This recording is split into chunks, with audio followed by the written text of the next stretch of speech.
কবিতা হারিয়ে যাবার আগে, কলমে কবি রূপ গঙ্গোপাধ্যায়, কণ্ঠদানে আমি শম্পা।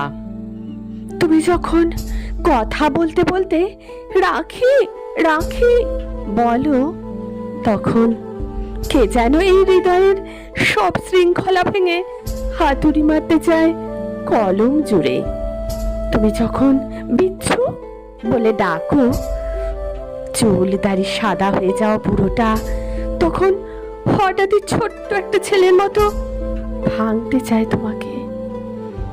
এমন ভীষণই অভিমানী, ফোকারটা ঘুড়ির মতো লাট খেতে খেতে তোমার ভিটে মাটিতে আঁকতে চায় অসীমের ঠিকানা।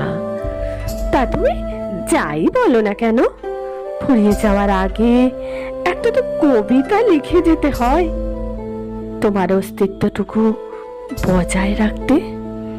তা তুমি যতই বারণ করো না কেন, তা তুমি যতই বারণ করো না কেন।